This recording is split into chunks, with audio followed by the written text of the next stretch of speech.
ये जो सम्मान राशि है, इस सिस्टम से आप खुश हैं? सरकार अपना पैसा देगी, उसको सम्मान के साथ में बताएगी। किसानों के फसलों के रेट कम होंगे, उसको क्या बताएंगे। एक किसान अगर 40 क्विंटल उसके धान हुए और उसने 1000 रुपये सस्ते में बेचे तो उसको 40,000 का नुकसान हो गया। हमेशा ऐसे बयान देते हैं जो विवाद पैदा करें। अगर नरेश टिकैत जी ने गलत कहा है तो इन्होंने भी गलत कहा है। इनके खिलाफ बवाल नहीं बिछता, इनके खिलाफ किसी प्रेस वाले ने नहीं कहा, तो क्या प्रेस इनकी सरकार की बंधुआ होगी क्या।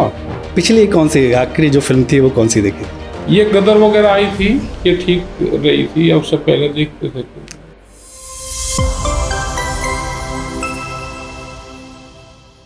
किसान इंडिया में आपका स्वागत है और हमारे साथ आज एक ख़ास मेहमान हैं। अगर किसानों की राजनीति के बारे में बात करें तो जो चेहरा सबसे पहले जहन में आता है राकेश टिकैत साहब, वो हमारे साथ हैं। सर बहुत बहुत स्वागत है आपका किसान इंडिया में। धन्यवाद साहब, धन्यवाद। पहला सवाल, क्योंकि पिछले 1-2 महीने से लगातार पीएम किसान सम्मान राशि को लेकर बहुत सारी बातें चल रही हैं।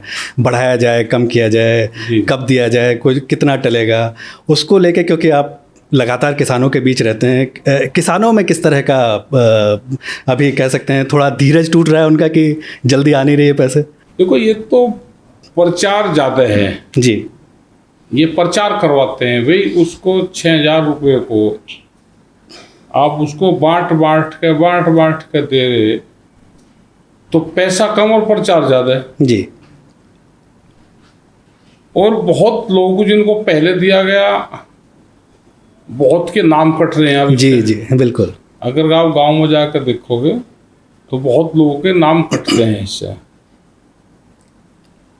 तो ये है कि जब आ जाएगा तो ठीक है, लोग अपना इंतजार करते रहते हैं, भाई आ गया ठीक है, और नहीं आ तो नहीं चाहिए। तो लेकिन कोई इंटरेस्ट लोगों का उस तरह का है नहीं।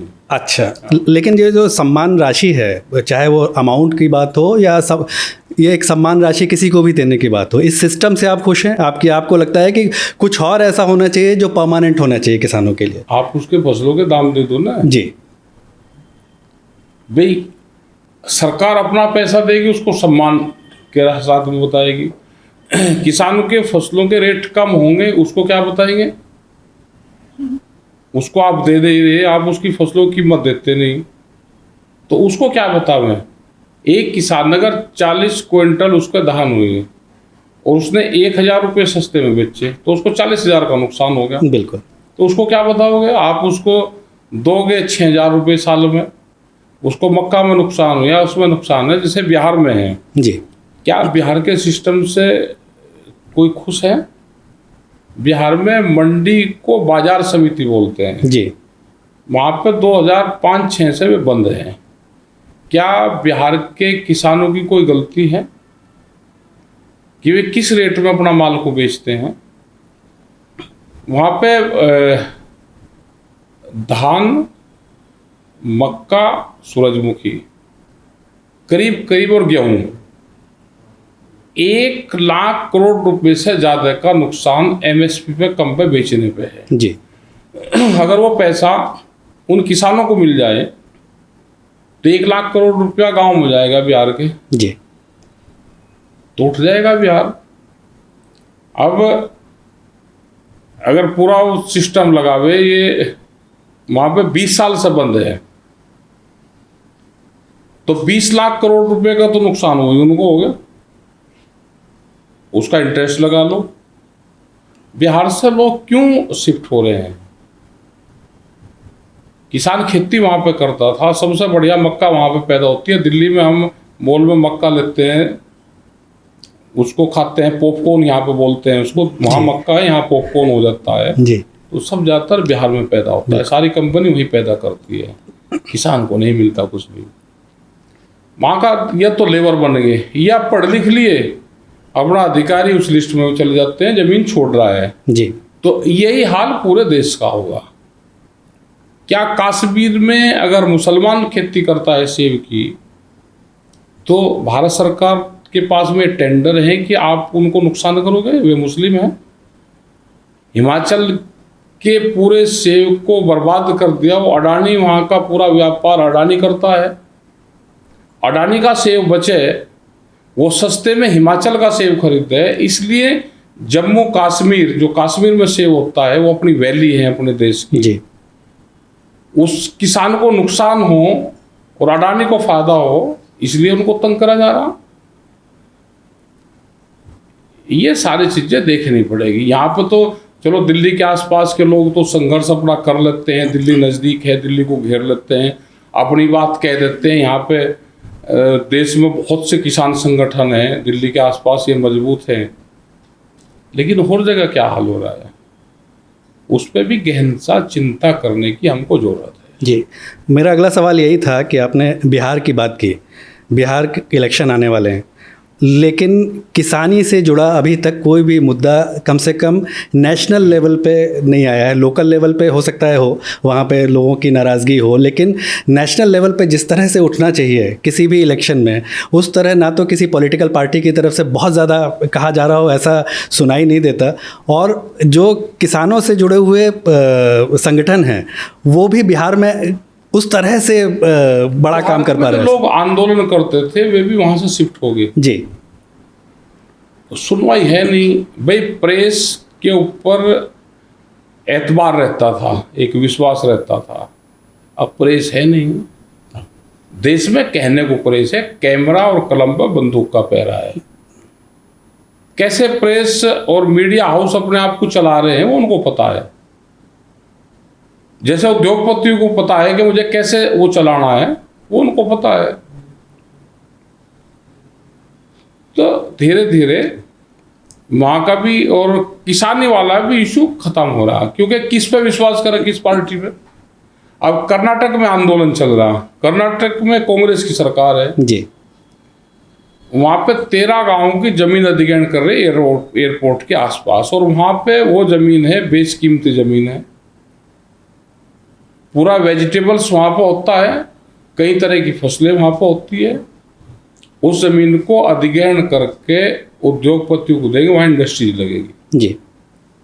अब किसको कहे, खाली इसको सरकार को थोड़ा कहे, इसको जो मौजूदा केंद्र में सरकार है, जो दूसरी है वे भी इसी तरह का काम कर रही।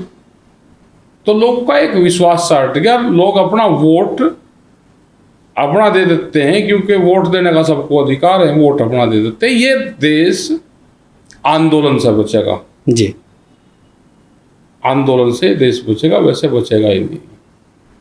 तो अपना अगर संगठन मजबूत रहेंगे तो अपनी बात कह लो, अपना रोड़ा रुक्का कर लो। होगा क्या, इसका अंत क्या होगा, ये हमको भी नहीं पता। तो क्या आपको नहीं लगता कि इलेक्शन सबसे अच्छा समय है जब कोई आंदोलन हो या संगठन हो? किसको करें, किसके खिलाफ करें, किसके पक्ष में करें? जातिवाद हावी है आजकल तो, और उसके बाद में भी धर्मवाद आ गया, वो तो बिल्कुल जहर का रिएक्शन का काम कर रहा है आज। ये धर्म बढ़िया है भाई, ये उसमें है, ये उसका है, तो उसमें लोग ज़्यादातर धर्मवाद में ज़्यादातर लोग बट गए। आपकी बात सुन के थोड़ा सा आपकी बातों में निराशा झलक रही है। निराशा ये है कि सरकार रहने जो विपक्ष हैं, जिससे उम्मीद लगती है वो भी उन्होंने घेर घार के उनके विपक्ष वाले पार्टी में भी अपना एजेंडा सरकार ने फिट कर दिया। उनके लोग भी तोड़ दिए, जो लड़ाई लड़ते उनके लोग भी तोड़ दिए। तो हमें तो ये है कि देश में मूवमेंट को मजबूत करो। आप वोट कहाँ दे रहे उसका नहीं, अपना मूवमेंट को मजबूत करो उसको। जिस तरह की बात अभी आप कह रहे हैं, क्या अब ये माना जाए कि पिछले 5-6 साल में जो बहुत बड़े किसान आंदोलन देखे गए थे, अब वैसा कभी नहीं दिखेगा? क्योंकि एक तरह की खामोशी है बिल्कुल। अब वो तूफान से पहले की खामोशी है या हम खामोश हो गए हैं, वो पता आएगा जी। अभी लोग समझदार हो जाएंगे। अभी तो लोगों का काम, सरकार की नज़रें जमीन बिखरी है उस पर नज़रें हैं कि जमीन बेचो। बहुत से कानून आएंगे अभी देश में और जी, उसकी लोग चपेट में आ जाएंगे। अभी तो जो सामान्य लोग हैं, जिनको किसानी से उससे कोई संबंध नहीं है, वो भी उसकी चपेट में आएंगे। अभी जैसे एक एनजीटी का कानून आ रहा है, क्या दिल्ली में 2020 से पहली गाड़ियां चलनी बंद होगी, उसकी चपेट में कौन कौन आएंगे?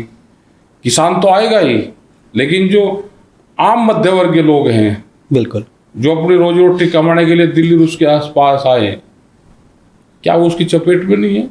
क्या 10 साल में एनसीआर में गाड़ियां खत्म हो जाएगी?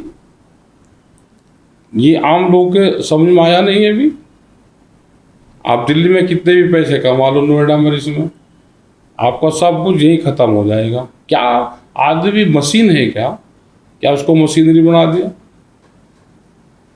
कुछ जज मिल गए, उन्होंने कहा जी हम सबके फैसले करें, सबका वो करें, हम अगर गाड़ी ले लें तो उस पर तो जांच बट है, और 10 साल में गाड़ी हमारी चलती कितनी है? क्या गलती है उनकी? जज अगर यहाँ लग रहा है तो सरकारी गाड़ी में जाते हैं, बिल्कुल। घर में प्राइवेट गाड़ी दे रखी, उनके बच्चे कितने चला लेंगे? वे छुट्टी में कहीं चले जाएंगे, वे किसी से अपनी बात भी शेयर नहीं कर सकते। वकील हैं, डॉक्टर हैं, एक अपने वकील मिले, उसने कहा जी मैं 6 साल पहले गाड़ी ली और मेरी 13,000 किलोमीटर चली, स्विफ्ट डिजायर। मैं कहा भाई 3 साल और चलेगी तेरी इसमें मुजफ्फरनगर में, अब तो 13,000 और चलने लगा, 26-25 हज़ार चलेगी, तो ये 10 सालों में 25,000 किलोमीटर गाड़ी चली, या बेचेगा नहीं फिर लेगा। तो आम लोगों को भी नुकसान हो रहा है। सरकार के इस तरह के कानून है, ये सरकार यहाँ की देश की पब्लिक की है ही नहीं। ये चाहते हैं कि देश में लेबर तैयार हो, बड़ी बड़ी इंडस्ट्रीज यहाँ पर आवे, उसमें लेबर चाहिए, उनको ज़रूरत है लेबर की, और एक बड़ी मार्केट देश में मिलेगी, जनसंख्या बहुत हो रही है जी। तो यहाँ पर 2 चीज़ मिलेगी, एक लेबर मिलेगी, सस्ती लेबर, और मार्केट, व्यापार, बाहर की कंपनी आएगी। इसीलिए भारत सरकार 5 किलो अनाज दे रही, उनको रोजगार नहीं, 5 किलो अनाज देगी, और वो धीरे धीरे लेबर तैयार हो रही है। 5-7-10 हज़ार की, 15 हज़ार की नौकरी करेंगे, अपना घर पर जा, अनाज ले, अपना घर पर जा, और ना तेरा को प्रमोशन है, ना सरकारी नौकरियां हैं, सब ये बड़ी कंपनियों के हाथों में सारी चीज जाएगी। मतलब आप कह रहे हैं कि या तो निचला तब्का होगा या ऊपर तब्का होगा, बीच का कुछ भी कम रहेंगे जी। ज़्यादा ये हाई फाई बनने की जरूरत नहीं है कि ये हाई फाई रहेंगे। ब्राज़ील में हिंदुस्तान से 3 गुना बड़ा है, 3.5 गुना। वहाँ की 24-26 करोड़ जनसंख्या है, 285 लोगों के पास में वहाँ की 80% प्रॉपर्टी है।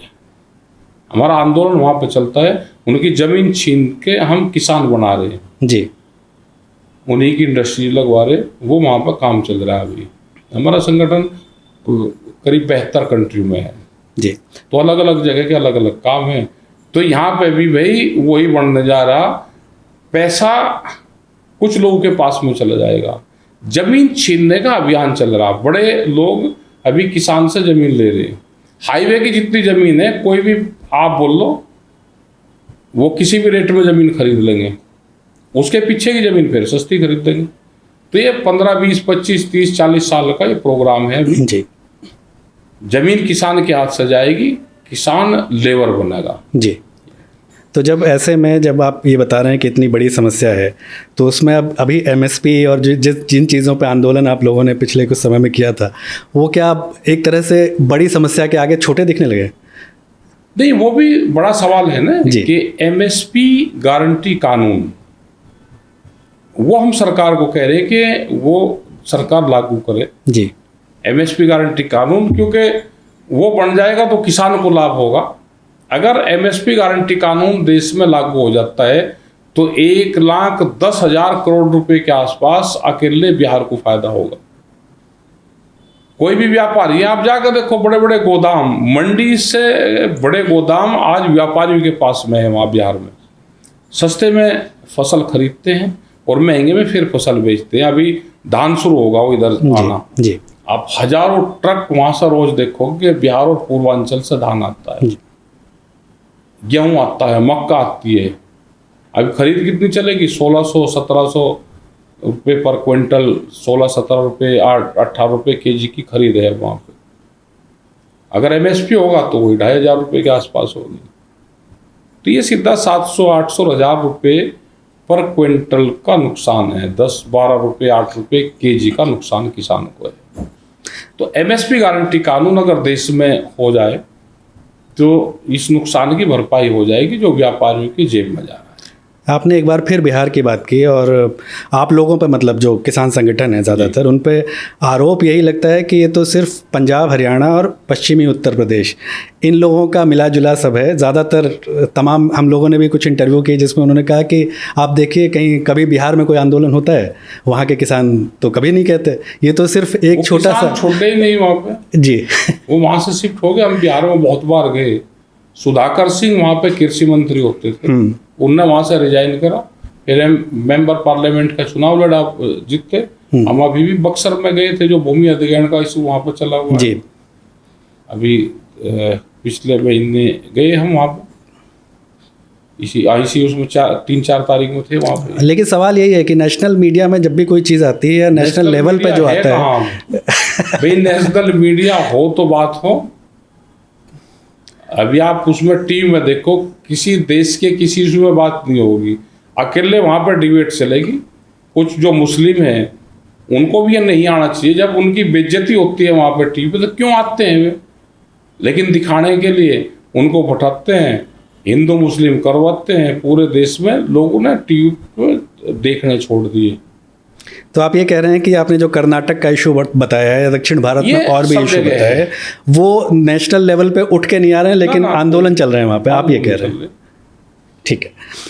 एक सवाल अभी, क्योंकि अमेरिका की वजह से पूरी दुनिया थोड़ा हिली हुई है और भारत का भी जो उसमें खेती को लेके जो असर होने की आपको आशंका है, या भारत सरकार जब वहाँ बात कर रही है तो उसको क्या ध्यान रखना चाहिए ताकि भारत की खेती भारत सरकार ने 2 चीज़ों पर वहाँ पे अभी तक उसके ठीक रिजल्ट वहाँ पर रहे हैं। हमने उनको चिट्ठी भी लिखी थी, जब उन्होंने डेडलाइन 9 तारीख की दी थी तो हमने 6-7 तारीख में एक लेटर डाला था प्रधानमंत्री जी को कि एग्रीकल्चर और दूध जी पे अभी समझौता ना करें। और उन्होंने जो भी यहाँ से लोग हमारे गए सरकार के, उन्होंने 9 तारीख तक अपने एजेंडे पे वे मजबूत रहे, उन्होंने कोई समझौता उस पर नहीं करा। लेकिन अमेरिका ने उनको 1 तारीख तक का फिर समय दिया है। तो भारत सरकार अपने इशू पर काम में रहे, मजबूती से अपना स्टैंड ले, और अगर एग्रीकल्चर में वे आएंगे और दूध वाले क्षेत्र में उनसे समझौता होगा तो जो जीएम फूड हैं पशु का वो यहाँ पाएगा, दूध का व्यापार वे यहाँ पे करेंगे। और जो हमारा छोटा किसान है, जो भूमिहीन किसान है, जो गांव में रह के पशुपालन करके अपना दूध बेच कर गुजारा करता है, वो किसान मरेगा वहाँ का जी। अमूल जैसी कंपनियां, अगर मिल्क प्रोडक्ट का समझौता इंटरनेशनल होता है तो अमूल जैसी कंपनी ने कहा कि हमको 10 रुपये पर केजी की सब्सिडी पर लीटर, हमको 10 रुपये भारत सरकार दे तो हम सरवाइव कर सकते हैं। जब अमूल जैसी कंपनी को घाटा होगा और बाहर का मिल्क प्रोडक्ट यहाँ पे बिकेगा तो हमारा पूरा किसान वर्ग जो पशुधन है वो ख़त्म होगा। जैसे टर्की में हम गए तो हमने उनसे जानकारी करी, वहाँ पे चिप्टी सेन एक संगठन है, वो हमारा संगठन वहाँ पे है जी। तो हमने कहा भाई यहाँ के पशु, उसने कहा यहाँ से तो 25 साल पहले पशुधन खत्म हो गया, क्योंकि यूरोप से पूरा दूध वहाँ इस्तांबुल के उससे यूरोप से पूरा दूध वहाँ पाता था, तो वहाँ का पूरा पशुधन खत्म हो गया। अगला टारगेट उनका भारत है। यहाँ का पशुधन खत्म होगा, यहाँ का दूध खत्म होगा और बाहर की कंपनी को बड़ा एक दूध का मार्केट यहाँ पे मिलेगा जी। और यहाँ की खेती प्रभावित होगी, बहुत पेस्टिसाइड में दवाई डालनी पड़ेगी, हमारा पशुधन खत्म होगा। आज हम खेत में उन सब बहुत यूज करते हैं, उसका गोबर है, गौमूत्र है, दूसरी चीज़ों का इस्तेमाल खेत में हम दवाई के तौर पे भी करते हैं, उससे बहुत प्रभाव पड़ेगा। और हमारा जो आम आदमी है, ह्यूमन्स बॉडी पे उसके प्रभाव पड़ेंगे, बीटी प्रोडक्ट वहाँ से आएंगे जी। तो इन दोनों चीज़ों पे भारत सरकार फैसला ना करे, और नहीं तो यहाँ पे आंदोलन भी झेलना पड़ेगा और देश की जनता को भी नुकसान होगा जी। आपने कहा कि 72 देश शायद आपने बताया जहाँ आपके संगठन, दुनिया में कोई ऐसा देश जहाँ का आपको एग्रीकल्चर मॉडल बहुत अच्छा लगता है, जो आपको लगे कि भारत में इस तरह का मॉडल लागू होना चाहिए? जैसा यूरोपियन वो है, वहाँ पे बहुत सब्सिडी देते हैं जी। लेकिन धीरे धीरे किसान वहाँ का भी खत्म हो रहा। यूएसए में भी आज से 50-55 साल पहले अमेरिका भी हमारे जैसा ही देश था। वहाँ पे छोटे उद्योग धंधे थे, गाँवों में एग्री बेस स्मॉल इंडस्ट्रीज थी, गौशालाएं थी, वहाँ सब थे। लेकिन पूंजीवाद जब बढ़ा वहाँ पे तो सब कुछ वहाँ पे ख़त्म हो गया। हम उस मॉडल को अडॉप्ट कर रहे हैं, वो मॉडल यहाँ का चलेगा ही नहीं जी। यहाँ पे जनसंख्या इतनी है, इस जनसंख्या को आप बाहर से अनाज ला के नहीं इसको खिला सकते। हमको अपने देश में यही सर्वाइव करना पड़ेगा। एग्री बेस इंडस्ट्रीज और खेती किसानी को बढ़ाना पड़ेगा, उनको सब्सिडियाँ देनी पड़ेगी। गांव में हेल्थ सेंटर और एजुकेशन सेंटर को बढ़ाना पड़ेगा। जो सुविधा शहर में है वो गांव में देनी पड़ेगी जी। दूसरे रोजगार उनको देने पड़ेंगे। हमको एग्रीकल्चर सेक्टर को बचाना पड़ेगा। जनसंख्या नियंत्रण कानून सबसे पहले बन जाना चाहिए जी। क्या जनसंख्या का विस्फोट, आप इसी स्पीड से जनसंख्या बढ़ती रही तो आने वाले 50 और 100 साल में क्या होगा, कोई किसी ने सोचा है इसकी तरफ? आज जिस तरह से ज़मीनें घट रही हैं, इंडस्ट्रीज जहाँ बढ़िया एग्रीकल्चर ज़मीन है वहाँ पर आप इंडस्ट्रीज दे रहे हो, वो ज़मीनें खराब कर रहे हैं। क्या इस देश को एग्रीकल्चर सेक्टर से हटाकर आप दूसरी जगह कहीं भेज सकते हो? जी। क्या इतने लोगों का भोजन कहीं से बाहर से आ सकता है? हमको आत्मनिर्भर बनना पड़ेगा। तो हमको किसान को, गांव को मजबूत करना पड़ेगा, उनके बच्चों को एडुकेट करना पड़ेगा, उनको हेल्थ सुविधाएं देनी पड़ेगी। क्या जिस तरह से एजुकेशन के सेंटर बंद कर रहे, ये प्लान ये है कि ये लेबर में तब्दील हो। अब लेबर बढ़ाने का काम चल रहा है। सरकारी स्कूलों की आप पढ़ाई देख लो, उनके स्कूल देख लो, वे स्कूल बंद होते स्कूल देख लो। अभी उत्तर प्रदेश में पॉलिसी आई, बहुत से स्कूलों को बंद करा जा रहा है। शराब के ठेके खुलेंगे लेकिन स्कूल बंद होंगे। क्या हो? तो राकेश टिकैत कभी ये सपना देखते हैं कि भारत का किसान कभी इस स्थिति में हो जहाँ सब्सिडी की ज़रूरत ही ना हो, सरकार की ज़रूरत ना हो, किसान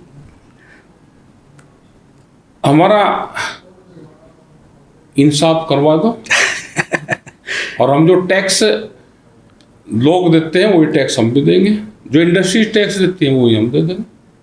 हमारा इंसाफ करवा दो। 1967 में लेवी लगी गेहूं के ऊपर, 76 रुपये क्विंटल उसका रेट था। एक जो टीचर होता था उसी को हम लगा लो, जो सरकारी वो, उसकी 70 रुपये सैलरी थी। सोने का भाव 200 रुपये तोला था। एक महीने की सैलरी में 1 कुंटल गेहूं नहीं खरीद सकते थे। जो अव्वल ईंट लग रही, जो ब्रिक्स लग रही है इसमें, ये 30 रुपये की 1000 आती थी। 1 क्विंटल गेहूं बेच के हम ये 2000 खरीद सकते थे, 2500। सोना 2.5 क्विंटल गेहूं बेच के हम 1 तोला सोना खरीद सकते थे। हमारा टैक्स काट के 33% हम टैक्स भी दे देंगे। आप हमको दे दो, हमारे रेट दे दो फसलों के जी, हम 33% टैक्स भी देंगे। जो उद्योगपति टैक्स दे रहा है सबसे ज़्यादा, हम जीएसटी भी देंगे, इनकम टैक्स भी देंगे, जो भी आप चाहिए वो ले लो हमारे से। 30% 33% टैक्स भी देंगे। हमारा इंसाफ करवा दो। कोई है कि हमारे भाव दिलवा दे। नुकसान किसान को भाव नहीं दिया, ये सब्सिडी की बात, कोई भिखारी थोड़ा है किसान। हमें हमारा हक दे दो। जैसे दूसरों के सैलरी रिवाइज हुई है ऐसे ही हमारा भी करवा दो जी। आज गेहूं का रेट 2500 रुपये क्विंटल, सोने का भाव है 1 लाख रुपया। पहले 2.5-3 क्विंटल में 1 तोला सोना आता था। आज दे दो आप हमको 30,000 रुपये का हमारा भाव बढ़ेगा, वो दे दो। सरकार आपको, सरकार तो अनाज फ्री दे ही रही ना, जनता को आप दे दो, हमारा उस हिसाब से दे दो, हमको सब्सिडी दे दो उस हिसाब की। 30% वो काट लो तो फिर भी हमारा 60,000 रुपये बैठता है, दे दो। एक और अधिकार की बात है जहाँ पे, क्योंकि बारिश हो रही है और बारिश में अचानक सब्जियों के रेट बढ़ते हैं। लेकिन ढेर सारी तस्वीरें आती हैं जिसमें किसान टमाटर फेंक रहा है या आलू फेंक रहा है। अभी रेट बढ़ेंगे तो किसान को तो उसका कोई खास फ़ायदा नहीं मिलेगा। उस सब्जियों के लिए किसान को थोड़ा पैसा, स्मॉल इंडस्ट्रीज बढ़नी चाहिए जहाँ पर टमाटर पैदा होता है। ये बेल्ट हमारी हिसार और चूरू उसके आसपास की बेल्ट बहुत है। हमारा साउथ में है, हमारा छत्तीसगढ़ में है, हमारी ये मुरादाबाद इस साइड में बेल्ट है वेजिटेबल्स की। आप एग्री बेस इंडस्ट्री लगाओ, जब सीजन होता है उस टाइम पे उसको कलेक्ट करो, उसको ड्राई फॉर्म में लेकर आओ, जब ऑफ सीजन होता है तो उसको रिलीज कर दो। पहाड़ के ऊपर हमारा हिमाचल प्रदेश है, हमारा उत्तराखंड है, जो हमारे हिल स्टेट हैं, वहाँ पे जब यहाँ टेम्परेचर 40, 42 और 60 डिग्री हो, 50 डिग्री टेम्परेचर तक जाता है कुछ जगह, और वहाँ पे 17, 18, 24 डिग्री टेम्परेचर रहता है, तो वहाँ पे वेजिटेबल्स की खेती होती है जी। उन किसानों को जो पहाड़ का किसान है, पहाड़ से पलायन क्यों हो रहा है? पहाड़ से पलायन इसलिए हो रहा है कि उन किसानों को कोई वहाँ पे फ़ायदा नहीं है। वो जितने का टमाटर वहाँ पैदा करते हैं, जब वो ट्रांसपोर्ट से मंडी तक लेकर आएगा, ट्रांसपोर्ट लग गई, उसकी तुड़ाई लग गई, तो उसको कुछ नहीं बचता। उस किसान को भी नुकसान है। उसकी सब्सिडी की भरपाई सरकार करे जी। वो देश की प्रॉपर्टी है। हमको पहाड़ पर लोगों को रखना है तो उनको सुविधाएं देनी पड़ेगी। हिल पॉलिसी अलग बनानी पड़ेगी। ये चाइना में पॉलिसी है, अगर कोई पहाड़ में उसमें रहेगा तो उसको हिल पॉलिसी के तहत उसको पैसे भी देते हैं जी। जो वहाँ पे चरा हैं, जो भेड़ बकरी चराने का काम करते हैं, वे उसको भी पैसे देते हैं। यहाँ पर अगर किसी की नौकरी लग गई और उसकी पोस्टिंग पहाड़ पर होगी तो हिल अलाउंस अलग से मिलता है। वहाँ के किसान की क्या गलती है? जो हिमाचल का किसान है, सिक्किम का है, नागालैंड का है, जो पहाड़ पर रहता है, अगर पोस्टिंग होगी तो हिल अलाउंस होगा। जो किसान वहाँ पर रह रहा है उसको हिल अलाउंस क्यों नहीं? जी। अगर वहाँ पे रहेंगे तो वहाँ पे ही रहेगा। वहाँ पे इंडस्ट्रीज लगे, लेकिन नॉन पॉल्यूटेड इंडस्ट्रीज वहाँ पे लगे, एजुकेशन सब वहाँ पे बने, एकांत रहेगा। हमारे संत महात्मा जितने थे वे गुफा और कंधाओं में वहाँ पे तपस्या करते थे। एकांत रहेगा, मौसम ठीक रहेगा, वहाँ पे आईटी सेक्टर ये चीज़ें खुले, एजुकेशन सब हमारे वहाँ पे बने जी। एक सवाल महिला किसानों से लेके है कि क्योंकि देश में महिला किसान पुरुषों से ज़्यादा हैं जो आंकड़े हैं, लेकिन जो किसानों की राजनीति है उसमें कोई बड़ा महिला चेहरा कभी दिखाई नहीं देता है उस तरह से। नहीं, ऐसा नहीं है। महिलाएं चेहरे हैं। प्रोफेसर एमडी नजुंडस्वामी, वे कर्नाटक के हमारे इंटरनेशनल किसान लीडर रहे बड़े। अब पूरे उसको मूवमेंट को वहाँ पे चुक्की नजुंडस्वामी वो चलाती है।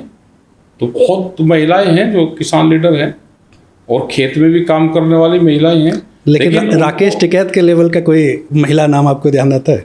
नहीं, चुक्की नजुंडस्वामी है और हमारे बड़े लीडर हैं वहाँ पे हैं जी। एक सवाल आपके बयानों को लेके कि राकेश टिकैत हमेशा ऐसे बयान देते हैं जो विवाद पैदा करें, चाहे उसमें कुछ चीज़ें पाकिस्तान से रिलेटेड भी आती हैं, जो सिंधु नदी से जल से रिलेटेड। उसमें सिंधु नदी में उसमें आपका भी बयान था कि पाकिस्तान को पानी की वजह से नुकसान नहीं। नरेश टिकैत का बयान, ठीक है, उनने क्या कहा था? बेसिकली ह्यूमैनिटेरियन ग्राउंड पे उनने कहा था कि वहाँ के किसानों को नुकसान ना हो। हाँ, ठीक है जी।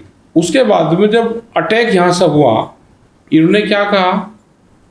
मंत्रियों के भारत सरकार के क्या बयान थे? वो बयान बताओ मुझे आप। नहीं, बहुत सारे बयान आए थे। नहीं, पहले में बयान क्या कि हमने अटैक कहाँ किया? टेररिस्ट कैंप पे। इन्होंने ये कहा कि हमने जो मानव बस्ती है उस पर अटैक नहीं किया। हाँ, ठीक है जी। हमने पब्लिक को कोई नुकसान नहीं करा। नरेश टिकैत जी के बयान में इन बयानों में क्या अंतर है? फिर इनके खिलाफ किसी ने कहा, इनके फूफा लगते हैं, वे रिश्तेदार हैं इनके। भाई अगर उन्होंने कह दिया वही बात इन्होंने की, वो बात उन्होंने पहले कह दी, वो इन्होंने फिर बाद में कही। आपने मेरे से 100 सवाल करे तो एक क्वेश्चन मेरा है कि नरेश टिकैत जी के बयान में इनके बयान में क्या अंतर है? या बोलने की हिम्मत नहीं है? नहीं, बिल्कुल हिम्मत। आप बताओ फिर क्या अंतर है? अंतर यह है कि एक सरकार के लेवल पे एक फैसला हुआ है जो उनकी सरकार के लिहाज से, अब वो अपने लोगों को कैसे वो किसानों को पानी देते हैं उनका इशू है। लेकिन आप अगर आपके ऊपर कोई हमला हो रहा है तो आप उसके बाद क्या आपने इनको अटैक क्यों नहीं करा फिर वहाँ की पब्लिक पे? जाहिर है कोई देश किसी देश के जनता पे अटैक नहीं करती है। तो नरेश टिकैत जी ने क्या कहा? नरेश टिकैत ने अटैक की बात नहीं है यहाँ पे, उन्होंने ये कहा कि भाई पानी सबको मिलना चाहिए, पानी के लिए लोग मरे ना। हाँ, तो सरकार का बयान तो ठीक है और उनका बयान गलत है। अगर नरेश टिकैत जी ने गलत कहा है तो इन्होंने भी गलत कहा है। इनके खिलाफ बवाल नहीं बिछता, इनके खिलाफ किसी प्रेस वाले ने नहीं कहा।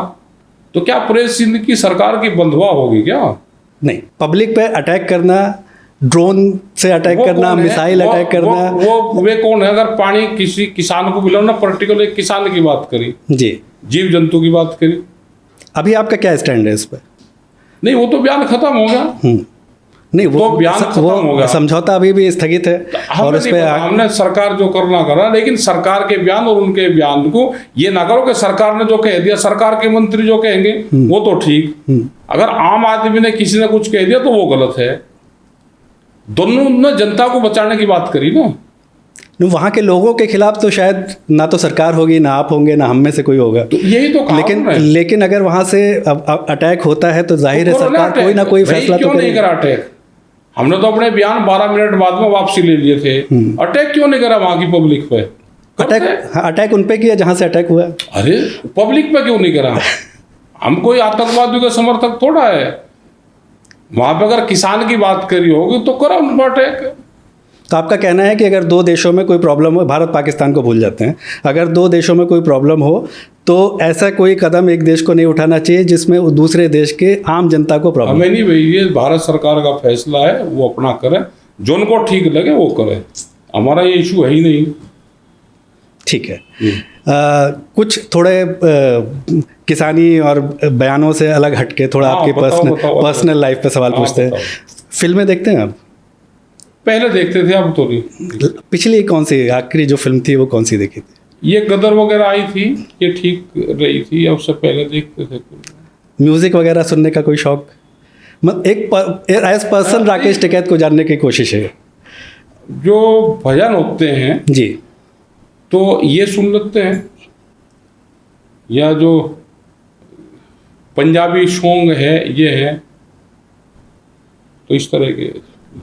घूमना फिरना आपका बहुत ज़्यादा होता है, लेकिन वो उसका अलग रीज़न है, चाहे वो आंदोलन की वजह से हो, संगठन की वजह से हो। लेकिन अगर मान लीजिए ये रीज़न ना हो तो घूमना कितना पसंद है? नहीं, घूमना शुरू से ही ठीक है। घूमना शुरू से ही ठीक है। घूमने से ये है कि आपको नॉलेज बढ़ती है उसकी। जी, आप किसी भी स्टेट में जाओगे, वहाँ की भाषा क्या है, उनका कल्चर क्या है, उनका रहन सहन क्या है, पूरी दुनिया की अलग अलग भाषाएं हैं, अलग अलग कल्चर है, तो उसको जो अच्छाई है उसको अडॉप्ट करना चाहिए, जो बुराई है उसको ख़त्म करवाना चाहिए वहाँ पे कि ये गलत चीज़ें हैं, चाहे वो एग्रीकल्चर में हो या वैसे रहन सहन में हो जी, या मकान उनके किस तरह के डिजाइन है, तो बहुत वहाँ से हम जा सकते हैं। ये ज़्यादातर क्लाइमेट के हिसाब से जोड़ के देखा हमने कि जहाँ का जिस तरह का क्लाइमेट है उसी तरह के वहाँ के सिस्टम बनते हैं जी। अगर पहाड़ पर रहेंगे तो हम वहाँ पर सर्दी ज़्यादा होती है, बर्फ़ होती है, तो मकान ढालदार बनेंगे। यहाँ पर बरसात कम होती है तो फ्लैट बनेंगे। तो इस तरह के सब जगह के घूमना अच्छा लगता है, और देखना और वहाँ के कल्चर से जानना।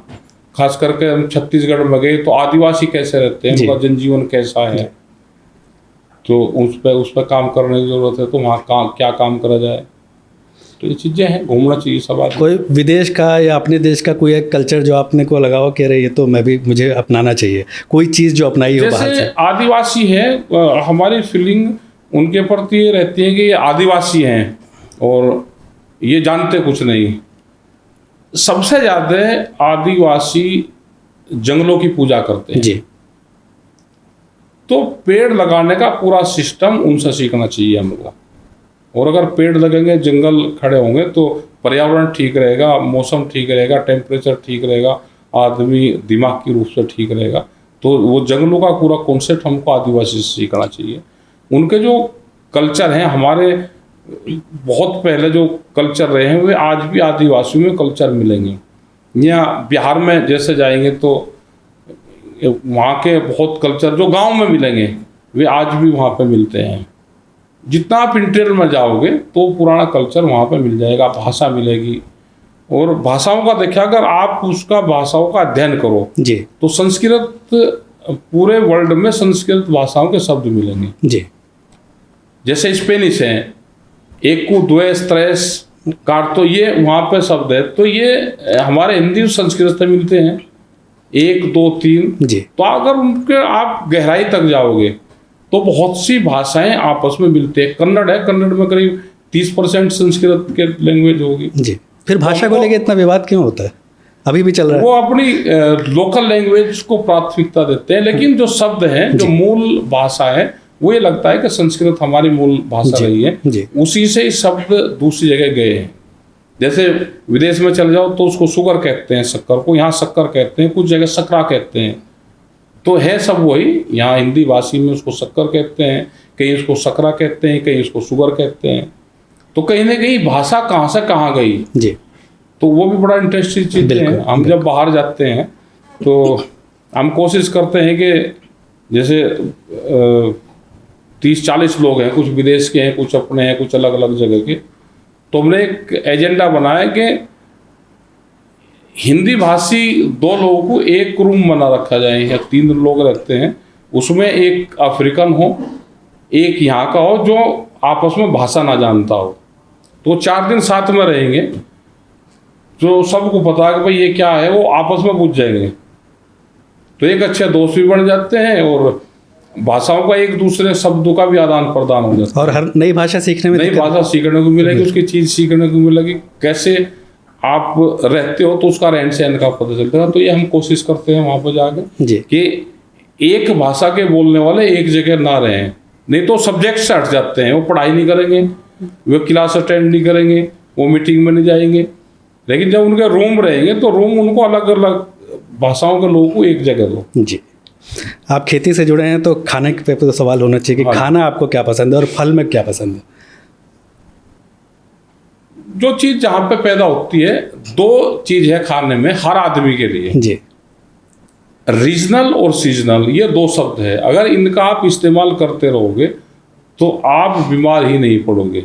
रीजनल में ये है कि जिस रीजन में हम जा रहे हैं वहाँ पे क्या पैदा होता है।